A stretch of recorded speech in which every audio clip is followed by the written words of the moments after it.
Emmanuel Nkoma here.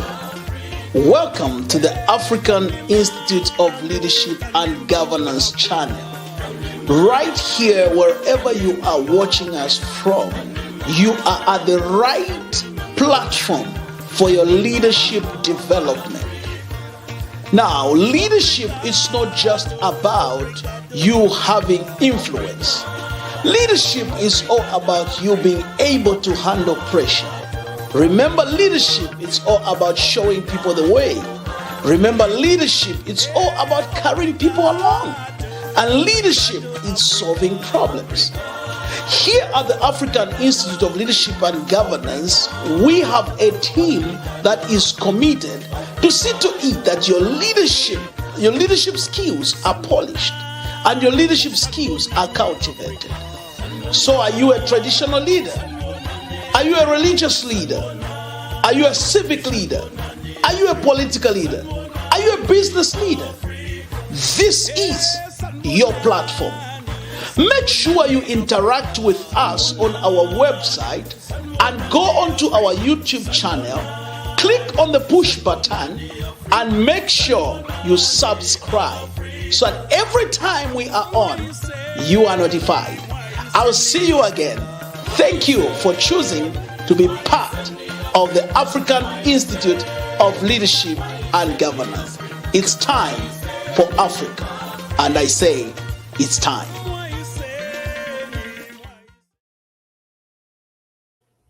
Good evening. I don't know where you are watching me from.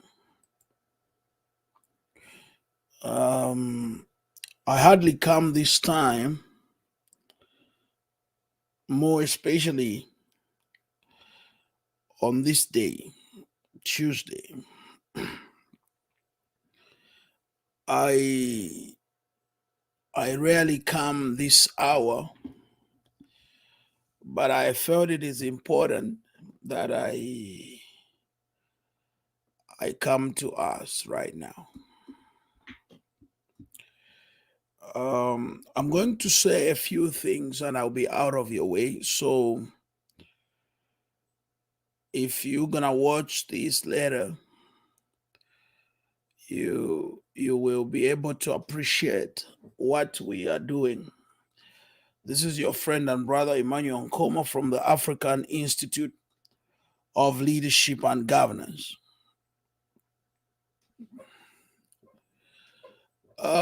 Looking at how things are going in the continent, looking at how things are going in most of our countries in Africa,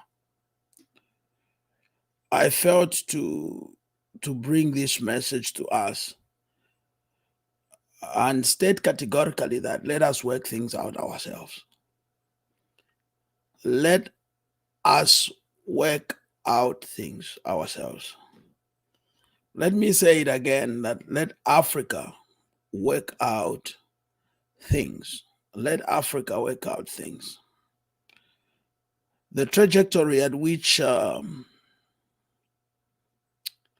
governance systems are going, it's something that must be of concern to every African of goodwill.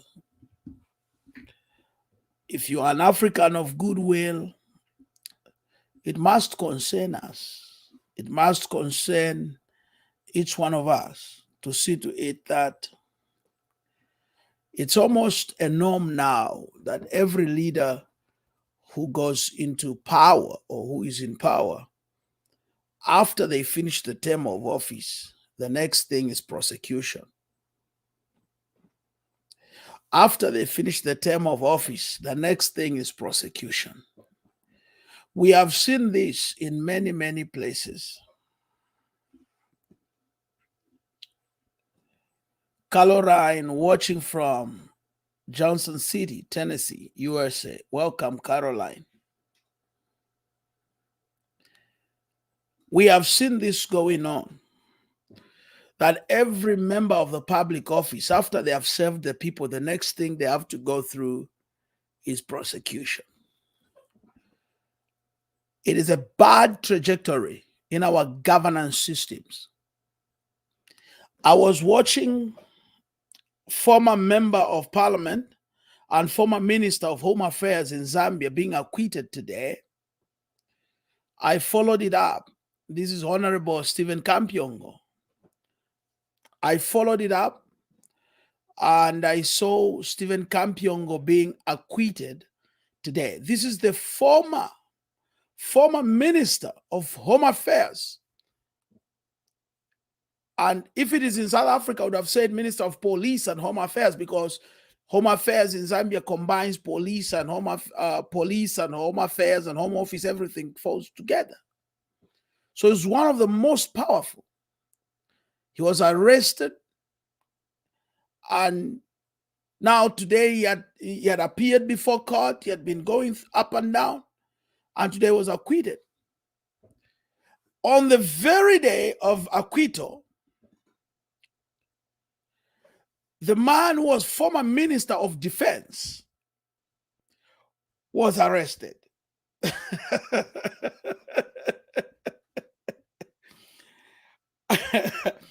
The other one was in charge of police, was only acquitted today. The one who was in charge of the military, Home Affairs, Minister of Defense, arrested. We have heard in South Africa, not too long ago, President Jacob Zuma was called upon to set aside on corruption allegations and charges. Today, we are sitting in where we hear President Cyril Ramaphosa being given allegations. He has been taken to police. Somebody has opened up a case against the sitting president in Africa. Whilst we commend the maturity of the democracy of South Africa at the moment, South Africa is a young democracy, but we want to also commend them because a citizen is able to sue the president. A citizen is able to sue the president, and the president of South Africa has been sued to go to court. And we have seen that these things are going on. Now,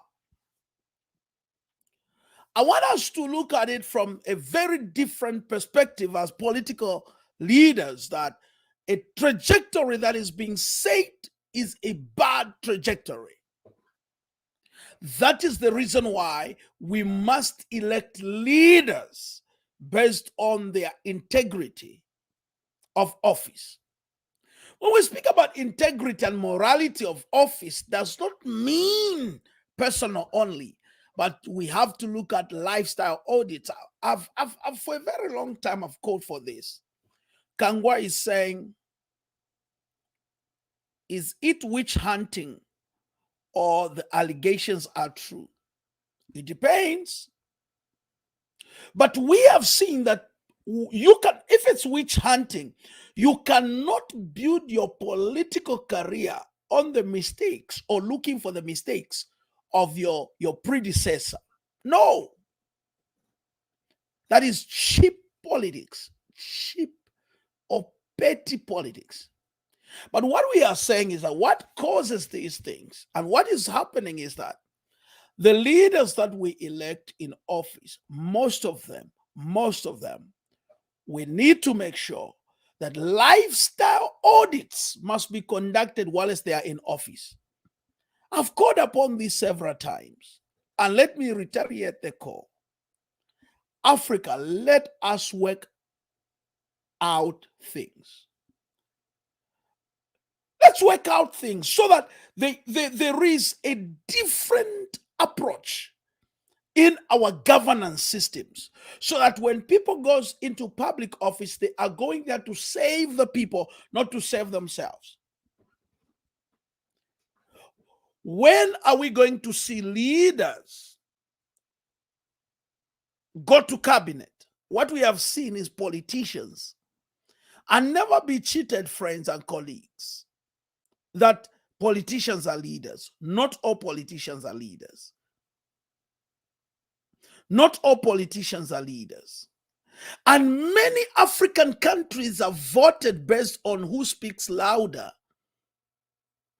who dishes out money louder than the other. Kenya is going to the elections very soon. Can we set a right trajectory?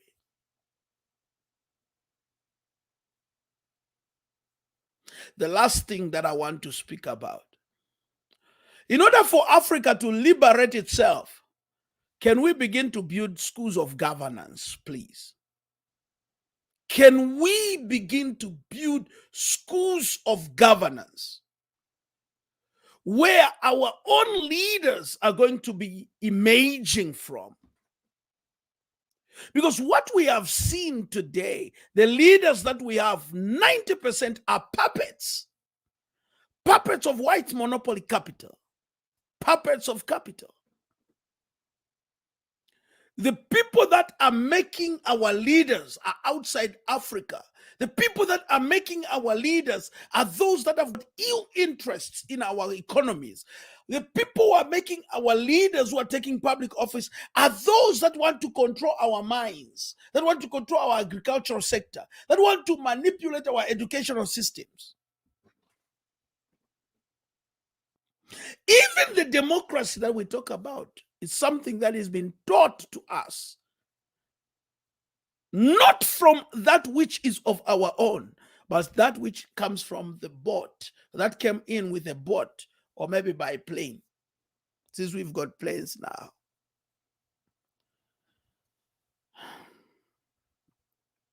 I felt I should come to you tonight. I've been saddened. My heart is so to see what is happening in South Africa, where a president is being told, step aside. Why? Because of corruption allegations. A cheap case of money laundering. A man who's called a billionaire. Anyway, it's a case that has to go through court. But I am saying that I am saddened. If this is the democracy that our leaders are developing, we need to work out things as Africa. Let us work out things. Let us work out things.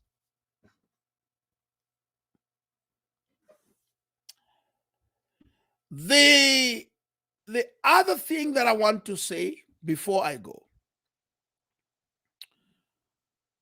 let Africans of goodwill begin to get bold and strong to speak out against such vices without having any fear, no favor. Let the judicial systems work well without political interferences. That is the only way that Africa is going to govern itself. If our democracies are based on money, we are going to be putting our leaders under pressure. That is the reason why we are seeing what we are seeing. That when a man is in power, immediately comes out, it's court cases. It shouldn't be so. I believe a time has come that our leaders, when they come out of power, they should go and enjoy their retirement. Look at what is happening in the US. Barack Obama enjoys his retirement. Donald Trump is enjoying his retirement. Bush enjoying his retirement. What about our own African leaders? When an African leader leaves office, he spends all his retirement package on crimes, investigations, paying lawyers. I began by giving you a scenario of what is happening in Zambia.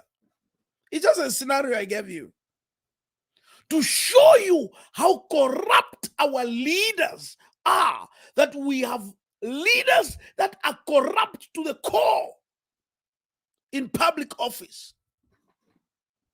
I meet my friends. I remember one of my friends telling me straight in my face, and he said, "You are not a politician, you're just a leader. That's why you speak like that." I would rather be a leader, not a politician, because politicians are just there to politic things so that they can earn a living. Somebody said in Africa, the easiest way to get rich is to become a politician.